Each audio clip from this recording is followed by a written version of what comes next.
यह Bible in one year का हिंदी प्रकरण है। 124वां दिन। अपनी दुनिया बदलें। मार्टिन लूथर किंग जूनियर समाज को बदलता हुआ देखने के लिए जिए और मरे।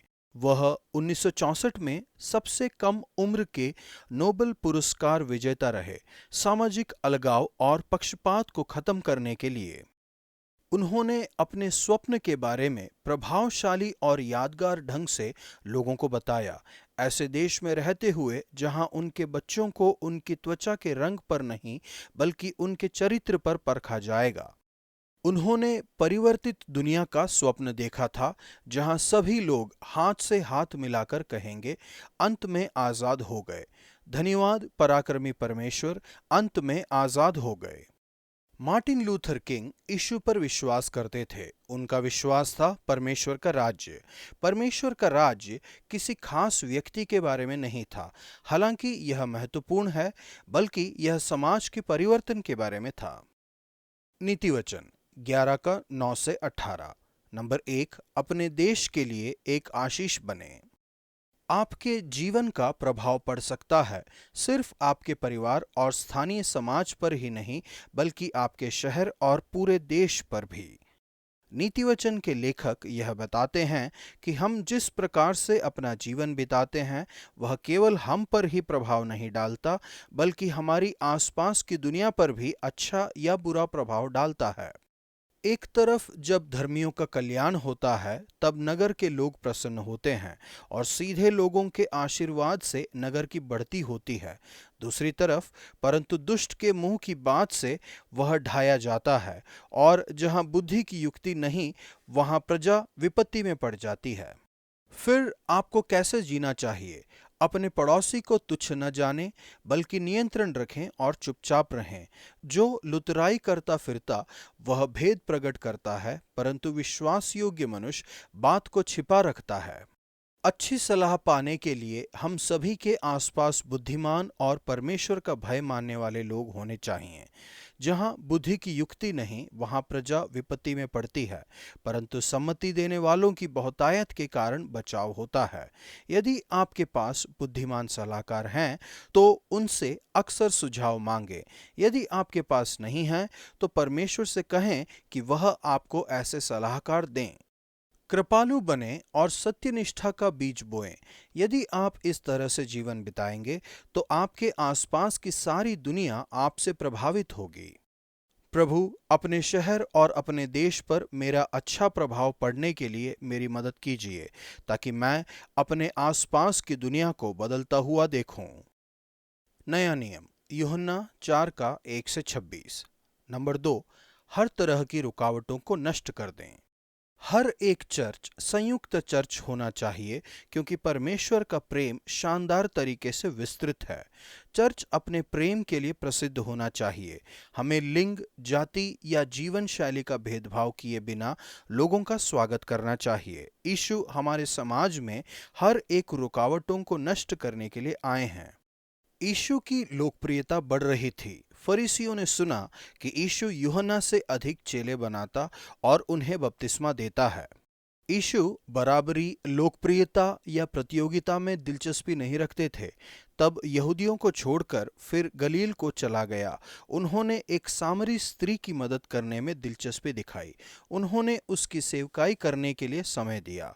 मदर टेरेसा ने कहा है, गिनती के बारे में कभी चिंता न करें। एक बार में एक ही व्यक्ति की मदद करें और हमेशा अपने नजदीकी व्यक्ति से शुरू करें। इस बातचीत में यीशु ने दिखाया कि एक तरीका है जिससे पूरा समाज बदल जाएगा। वह है विभाजन खत्म करने के द्वारा। नंबर 1, लिंगों के बीच संघर्ष का अंत। यीशु लोगों के बीच उस महिला के साथ काफी देर तक बातचीत करते रहे। इससे उस समय की परंपरा का पहलू खत्म हो गया। कठोर गुरु किसी उस गुरु का भी तिरस्कार करते थे जो जनता में किसी महिला का सम्मान करते थे। उससे वह अकेले में बात कर रहे थे। जब चेले वापस आए तो अचंभा करने लगे कि वह स्त्री से बात कर रहा है। जैसा कि जॉन स्टॉट लिखते हैं, बिना किसी कोलाहल या प्रचार के यीशु ने पतन के श्राप को नष्ट किया और उस महिला की श्रेष्ठता को फिर से बहाल किया और उसके नए राज्य के समुदाय के लिए उसका फिर से दावा किया, जो कि सृष्टि में लैंगिक समानता की आशीष का मूल है। स्त्री पुरुष को लेकर युद्ध संघर्ष नहीं होने चाहिए। जैसा कि पोप बेनेडिक्ट लिखते हैं, मसीह में प्रतिद्वंदिता, शत्रुता और हिंसा जिसने स्त्रियों और पुरुषों के बीच संबंधों को बिगाड़ दिया है, उसे जीता जा सकता है और जीता जा चुका है। नंबर 2, नस्लवाद, भेदभाव और रंग भेद का अंत। यहूदियों और सामरियों के बीच विभाजन काफी समय तक रहा। सामरी अधिकारहीन और तुच्छ अल्पसंख्यक माने जाते थे, नीचे दबे हुए और बिना किसी मूल्य के। यूहन्ना समझाते हैं कि यीशु ने असत्य से कोई समझौता नहीं किया। उद्धार यहूदियों में से है, फिर भी वह सामरी स्त्री के पास गए। ऐसा करते हुए उन्होंने जाति भेद और रंग भेद के श्राप को तोड़ा। समाज के बदलाव में जाति मतभेद और रंग भेद को तोड़ना जरूरी है। नंबर 3, वर्ग भेद और सामाजिक विभाजन का अंत। परमेश्वर आपसे प्रेम करते हैं, चाहे आपकी पिछली जीवन शैली या वर्तमान जीवन शैली कैसी भी क्यों ना हो। परमेश्वर का धन्यवाद हो कि वह दोषयुक्त मनुष्य से भी प्रेम करते हैं। यीशु ने उससे पानी मांगकर हमें दर्शाया कि जो लोग टूटे हुए और दुखी हैं, उन तक कैसे पहुंचा जाए। दंभपूर्ण दया से नहीं कि वह किसी से बेहतर हैं, बल्कि एक भिखारी की तरह नम्रता दिखाते हुए। शायद इस स्त्री को समाज से बाहर कर दिया गया होगा। टूटे हुए संबंधों, तिरस्कार और अपनों के द्वारा अपमानित होने के कारण वह दोपहर में अकेले पानी भरने के लिए आया करती थी। मेरा कोई पति नहीं है, यह अकेलेपन, दोष भावना और संताप का रुदन है। यीशु ने केवल एक सामरी स्त्री से नहीं, बल्कि एक पापी से भी बातचीत की। वह स्त्री अनैतिक जीवन जी रही थी, क्योंकि तू 5 पति कर चुकी है और जिसके पास तू अब है वह भी तेरा पति नहीं। यह तूने सच कहा है। उसका कई बार तलाक हो चुका था और अब वह जिसके साथ रहती थी उससे भी शादी नहीं की थी। यीशु सत्य को लेकर समझौता नहीं करते, बल्कि उसकी जीवन शैली या सामाजिक अवस्था के कारण उन्होंने उस सामरी स्त्री पर न तो दंड की आज्ञा दी, न उस पर दोष लगाया और न ही उससे तिरस्कृत किया। धर्मी लोग पापियों के साथ मिलते जुलते नहीं थे। स्वच्छंद रूप से यौन क्रिया करने वाली इस स्त्री से बातचीत करने के द्वारा यीशु एक और प्रतिबंध को तोड़ते हैं। उनका प्रेम समाज के हर एक हिस्से तक पहुंचता है, वर्ग भेद, जीवन शैली और सामाजिक अवस्था के प्रतिबंध के आर पार। अंत में पवित्र आत्मा ही है जो समाज में बदलाव ला सकते हैं।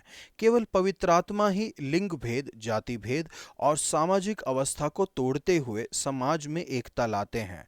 जिनमें पवित्र आत्मा निवास करते हैं, उन लोगों को लिंग भेद, जाति भेद से लड़ते हुए समाज में बराबरी को लाना चाहिए। इस स्त्री से यीशु की बातचीत पवित्र आत्मा के बारे में ही थी।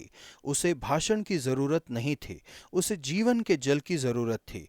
वह उससे कहते हैं, जो कोई यह जल पिएगा वह फिर प्यासा होगा, परंतु जो कोई उस जल में से पिएगा जो मैं उसे दूंगा, वह फिर अनंत काल तक प्यासा न होगा, वरन जो जल मैं उसे दूंगा वह उससे एक सोता बन जाएगा जो अनंत जीवन के लिए उमड़ता रहेगा। यीशु स्वीकरण, संबंधों की प्यास बुझाने और इसे अर्थ देने के लिए आए। हम जो जीवन देते हैं वही जीवन पाते हैं। हम दूसरों के लिए जीवन का स्रोत बन जाते हैं। पवित्र आत्मा के द्वारा हमारे जीवन में आए बदलाव के कारण समाज में बदलाव आता है। इसकी शुरुआत जीवन का जल पीने से होती है, जिसे यीशु उन लोगों को देते हैं जो उन पर विश्वास करते हैं।